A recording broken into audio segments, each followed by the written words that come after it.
नमस्कार, मैं दौलत शर्मा और आप देख रहे हैं यूआईपी न्यूज।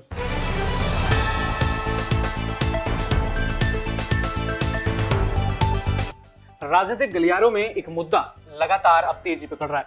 इस पर बखूबी राजनीति होती हुई नजर आ रही है। सुप्रीम कोर्ट से लेकर जो विरोधी पार्टियां हैं वो लगातार इलेक्टोरल बॉन्ड को लेकर केंद्र सरकार की मुश्किलें बढ़ाती हुई यहां पर नजर आ रही हैं। पूरी रिपोर्ट में आपको बताएंगे कि आखिर ये इलेक्टोरल बॉन्ड और इनको खरीदने वाली कंपनियों में आखिर किस तरह की गुफ्तगू यहां पर देखी गई है, यानी क्या संबंध है।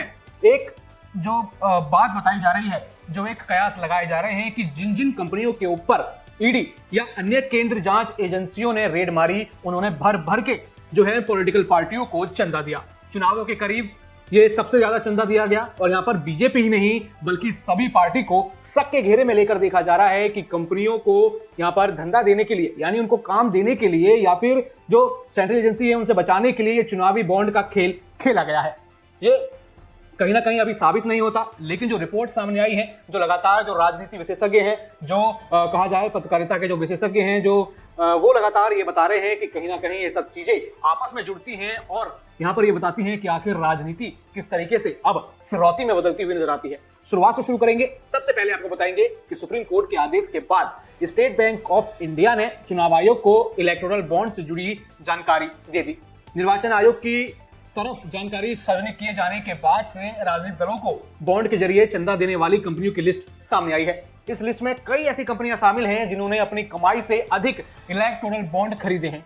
Future gaming company and hotel service product limited ने 12 अप्रैल 2019 और 24 जनवरी 2024 के बीच किसी भी अन्य कंपनी की तुलना में सबसे अधिक 1368 करोड़ रुपए के चुनावी बॉन्ड के माध्यम से चंदा दिया है।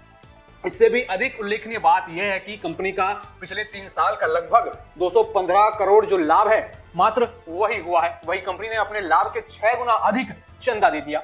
इस 5 साल की अवधि के दौरान इलेक्टोरल बॉन्ड के माध्यम से 50 करोड़ रुपए से अधिक का दान देने वाली कॉर्पोरेट संस्थाओं की सूची में कुछ अन्य लोग शामिल हैं जो मुनाफे के रूप में कमाई की रकम से अधिक दान कर चुके हैं। फिर कुछ ऐसी कंपनियां भी हैं जिन्होंने अपनी कमाई का एक बड़ा हिस्सा दान कर दिया है। उदाहरण के लिए IFB एग्रो इंडस्ट्रीज को 2019-20 से 2022-23 तक 175 करोड़ रुपए का संयुक्त शुद्ध लाभ हुआ था। इसने 92 करोड़ रुपए या इस राशि का 53% दान किया है। इसी तरह हल्दिया एनर्जी ने 3 वर्षों में रुपए का संयुक्त शुद्ध लाभ कमाया। इसने 377 करोड़ रुपए यानी अपनी कमाई का लगभग 37% योगदान दिया।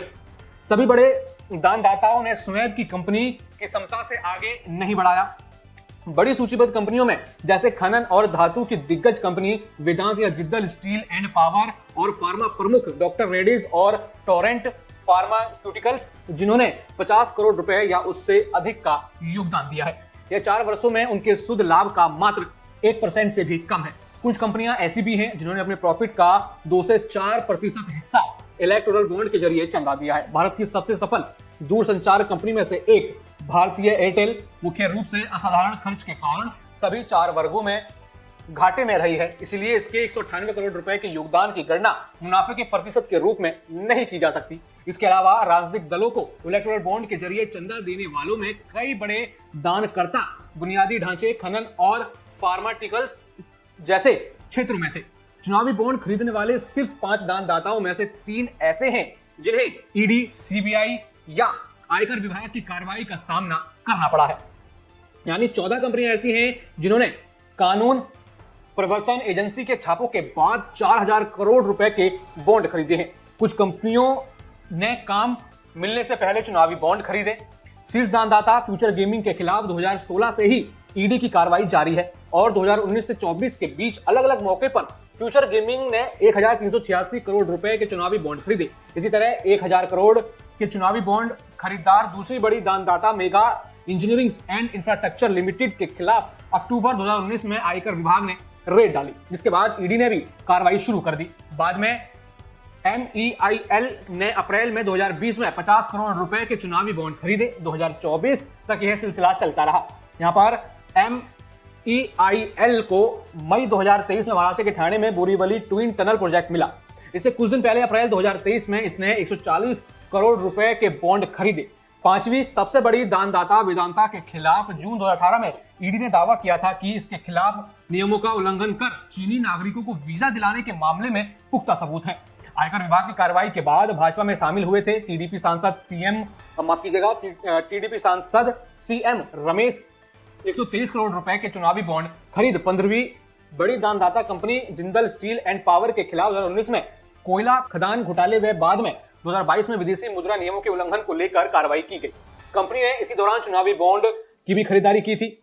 इसके अलावा टीडीपी से सांसद सीएम रमेश की company Hrithik projects private limited के खिलाफ अक्टूबर 2018 में आयकर विभाग ने कार्रवाई की। इसके कुछ महीने बाद ही रमेश भाजपा में शामिल हो गए और उन्हें 45 करोड़ रुपए के चुनावी बॉन्ड खरीदे। दिल्ली शराब घोटाले को लेकर चर्चा में आई पी शरद रेड्डी ने कुल 49 करोड़ रुपए के चुनावी बॉन्ड यहां पर खरीदे। और अब लगातार ये कहा जा रहा है कि चुनावी बॉन्ड है या फिर सरकार द्वारा ली गई फिरौती। क्या ये फिरौती है? और ये फिरौती आपने सुना होगा, अगर आप यूपी, एमपी या फिर उत्तर भारत के कई क्षेत्रों से आते हैं तो फिरौती आपने ये शब्द आपने सुना होगा कि एक्सटॉर्शन इसे कहा जाता है। और यहाँ पर क्या जो चुनावी बॉन्ड है एक तरीके से कहा जाए फिरौती है या नहीं? आपके क्या विचार है? आप क्या मानते हैं इस रिपोर्ट पर कि जहां ईडी की कार्रवाई हुई, जहां जांच एजेंसी ने कार्रवाई करी, वहां से भर भर के पॉलिटिकल पार्टी को चंदा दिया और उनका नाम ईडी की लिस्ट में से गुम होता नजर आया, यानी खबरों में से वो गायब हो गई कि ईडी की कोई उनके ऊपर कार्रवाई है और कई कंपनियों ने तो अपने मुनाफे से ज्यादा चंदा दिया। क्या राय है आपकी इलेक्टोरल बॉन्ड को लेकर, रिपोर्ट को लेकर? कमेंट सेक्शन में जरूर बताएं और बाकी ऐसी जानकारी को जानने के लिए देखते रहे हैं यूआईपी न्यूज। धन्यवाद।